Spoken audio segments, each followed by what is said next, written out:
ये है Vivo Y58 5G और ये फोन लगभग 2 मंथ पहले रिलीज हुई थी और मेरे पास ऑलमोस्ट ये 1 मंथ से है और मैं इसे यूज कर रहा हूँ डेली। और अगर आप इसे परचेस करने के लिए सोच रहे हैं तो ये सबसे बेस्ट वीडियो है आपके लिए। आपको पता चलेगा कि ये जो मिड रेंज वाला फोन आते हैं Vivo की तरफ से, ये सच में इतना अच्छा है या फिर नहीं। बेसिकली इस फोन का फुल रिव्यू आज आप देखने वाले हैं। इसका कैमरा कैसा है, इसका डिस्प्ले कैसे है और क्या इसे गेमिंग के लिए कंसिडर करना चाहिए, और साथ ही इसका बैटरी बैकअप्स वगैरह। फर्स्ट ऑफ ऑल स्टार्ट करते हैं इसके आउटर लुक से। तो आप देख सकते हैं पीछे के जो डिजाइन है और जो कलर है, ये सुंदरबंस ग्रीन नाम करके एक कलर इन लोगों ने निकाला है, ये कलर है। और साथ ही ये जो डिजाइन आप देख सकते हैं, पीछे बिल्कुल प्लास्टिक बैक पैनल आपको मिलते हैं और साथ ही साइड में मेटालिक फिनिश के साथ आपको फ्रेम मिलते हैं, लेकिन ये मेटल नहीं है, ये बिल्कुल प्लास्टिक है। और फोन के अगर राइट साइड पर देखें तो यहाँ पर volume up and down rockers है, साथ ही यहाँ पर आपको एक और बटन मिलते हैं जो एक फिंगरप्रिंट स्कैनर भी है। और साथ ही लेफ्ट में आपको एक सिम ट्रे मिलते हैं। और अगर नीचे की तरफ देखें तो इंटरेस्टिंगली यहाँ पर आपको 3.5 mm का एक ईयरफोन जैक मिलते हैं, साथ ही USB Type-C है और एक सिंगल स्पीकर है।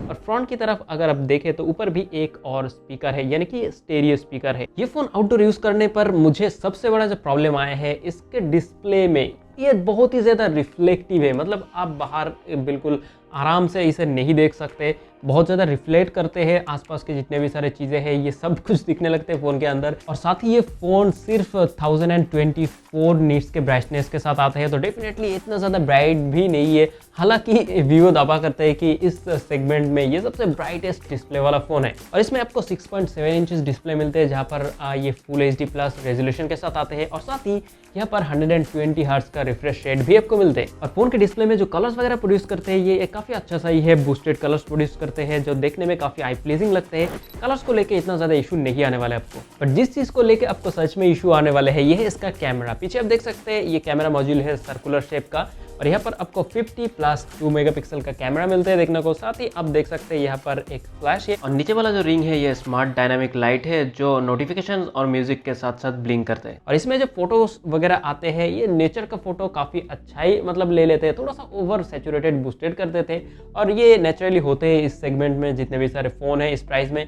इसमें ये देखने को मिलते हैं। लेकिन जो रियल प्रॉब्लम आते हैं ये है हाईलाइट का इशू। हाँ, थोड़ा सा भी अगर यहाँ पर हाईलाइटेड सब्जेक्ट हो या फिर बिल्कुल ब्राइट सनलाइट में फोटो लेते हैं तो ये बिल्कुल ओवर एक्सपोज कर देते हैं सब्जेक्ट को। साथ ही यहाँ पर ह्यूमन सब्जेक्ट पर भी वही सेम सीनरीज है। मैंने काफी सारे फोटोज खींच के देखे और यहाँ पर जो कलर टोन वगैरह है स्किन का, ये कंसिस्टेंट नहीं है। कहीं पर ज्यादा ब्राउनिश हो जाते हैं और कहीं पर बिल्कुल गोरा चिट्टा बना देते हैं। और साथ ही यहाँ पर और एक प्रॉब्लम जो नजर आया है कि इसके डिटेल्स, यहाँ पर 50 मेगापिक्सल का कैमरा तो है, लेकिन यहाँ पर डिटेल्स की बहुत ज्यादा ही कमी है, मतलब बिल्कुल डिटेल्स नहीं है फोटोज में। और साथ ही आप देख सकते हैं अगर कॉर्नर पर देखें तो यहाँ पर बहुत ही ज्यादा नॉइजी फोटो आते हैं, मतलब ब्राइट डे लाइट में भी इतना ज्यादा नॉइज बिल्कुल एक्सेप्टेबल नहीं है। लेकिन पोर्ट्रेट फोटो में ये नॉइज वगैरह इतना ज्यादा नोटिस नहीं होते क्योंकि बैकग्राउंड जो है ये ब्लर हो जाता है। लेकिन जो ब्लर इफेक्ट है ये इतना रियलिस्टिक भी नहीं है और अच्छा भी नहीं है। आप देख सकते हैं जो एजेस वगैरह है ये इतने अच्छी तरीके से ये डिटेक्ट नहीं कर पाते, बिल्कुल भी मैनेजेबल नहीं है ये डिटेक्शन। और गाइज यहाँ पर जो आप कलर्स वगैरह देख सकते हैं ये भी इतना एक्यूरेट नहीं है, और डिटेल्स का तो लैक है ही, मतलब फोटो में कोई भी डिटेल्स वगैरह आपको नजर नहीं आने वाले। तो मैं इसका बैक कैमरा जो है इससे तो काफी ज्यादा ही डिसअपॉइंटेड हूँ। और साथ ही वीडियोग्राफी की बात करें तो वो भी बिल्कुल बेकार सा ही मुझे लगा है, क्योंकि यहाँ पर सिर्फ 1080p 30 fps तक ही आपको रिकॉर्ड करने को मिलते हैं। और साथ ही जो क्वालिटी है ये आप देख सकते हैं। तो फोन का ये जो वीडियो है ये रियर कैमरा से है, और अभी जो आप आवाज़ सुन सकते हैं ये इंटरनल माइक से ही आ रहा है। और मैं करीब 1.5 फीट का दूरी पर हूँ फ़ोन से, और यहाँ पर आप सुन सकते हैं जो आवाज़ वगैरह है। और डायनामिक रेंज थोड़ा सा चेक कर लेते हैं,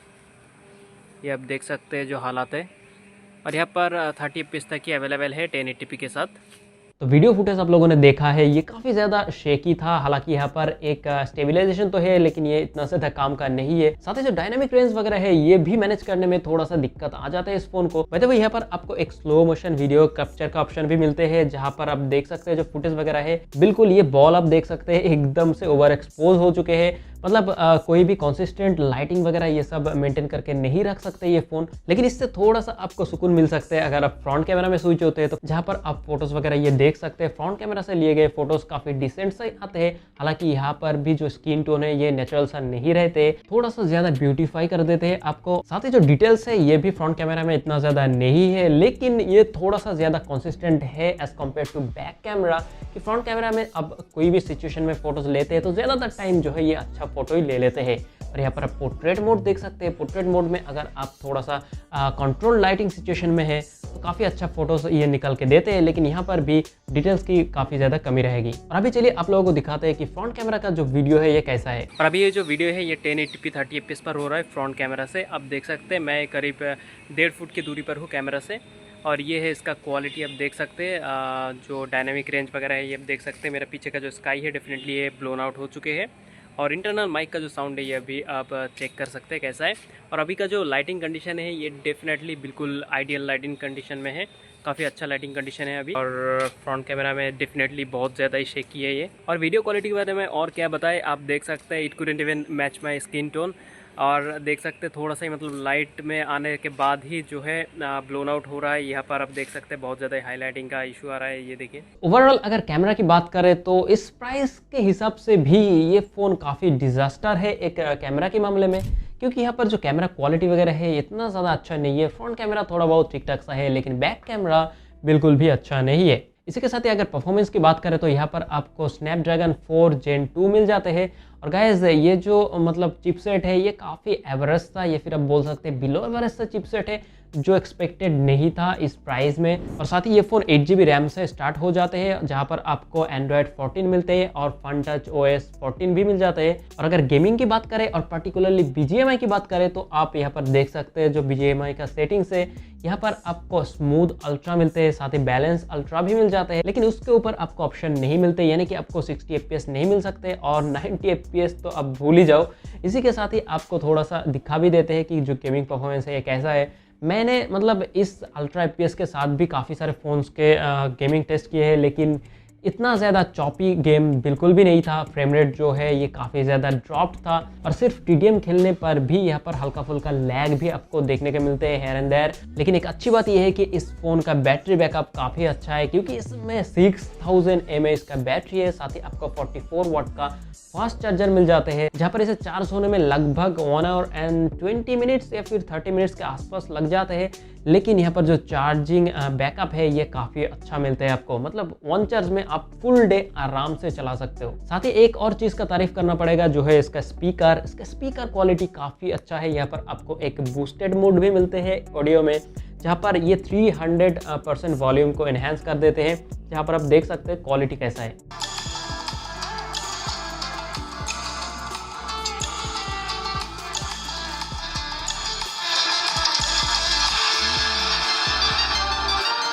जैसे कि मैंने पहले भी बताया कि इसका जो पावर बटन है ये फिंगरप्रिंट स्कैनर की तरह भी काम करते हैं। तो स्कैनर जो है ये काफ़ी डिसेंट सा ही है, मतलब फास्ट है, एक्यूरेट है, इतना ज़्यादा कंप्लेंट नहीं होगा आपको इस स्कैनर को लेके। चलिए अब बात करते हैं कि ओवरऑल ये फ़ोन जो है ये कैसा है, क्या आपको लेना चाहिए होगा या फिर नहीं। तो मैं कहूँगा कि ये जो फ़ोन है इसका प्राइस अभी 18,500 के आसपास आते हैं, और मेरे ख्याल से इस प्राइस में आपको और भी बेटर फ़ोन मिल सकते हैं, जैसे कि मोटोरोला का अभी काफ़ी सारे फ़ोन्स जो है आए हैं इस सेगमेंट में जो आपको इससे बेटर परफॉर्मेंस दे सकते हैं। मैं कहूँगा कि मार्केट में इस प्राइस में और भी काफ़ी सारे अच्छे फ़ोन्स हैं जिनमें कैमरा बहुत ही बेहतरीन मिलते हैं, जैसे कि मोटोरोला का कुछ दिन पहले मैंने मोटो G85 5G रिव्यू किया था, जिसका लिंक मैं डिस्क्रिप्शन पर दे दूंगा, आप चाहते हैं तो उसे जाके देख सकते हैं। तो उसका कैमरा क्वालिटी काफ़ी अच्छा है जो इसी प्राइस सेगमेंट में आते हैं। आप चाहते हैं तो उसे भी खरीद सकते हैं क्योंकि इससे तो काफ़ी ज़्यादा बेटर ही है। और इसके अलावा और भी रियलमी का भी काफ़ी सारे ऑप्शंस मिल जाते हैं इस प्राइस में, जहाँ पर आपको कैमरास वगैरह जो है काफ़ी अच्छा मिल जाता है। तो गाइज मैं कहूँगा कि ये फ़ोन जो है ये बिल्कुल एक बिग नो है मेरे तरफ से। आप अगर चाहते हैं तो ये डेफिनेटली एक बहुत ही लॉस प्रोजेक्ट होगा आपके लिए। तो आपको क्या लगता है कि ये फ़ोन कैसा था, तो आप ज़रूर कमेंट करके बताना। साथ ही अगर ये वीडियो आपको पसंद आए तो डेफिनेटली एक लाइक जरूर देना। इसके साथ ही अगर अब तक सब्सक्राइब नहीं किया तो सब्सक्राइब भी कर लेना। तो फिलहाल आज के लिए इतना ही। Thanks for watching, take care, bye bye.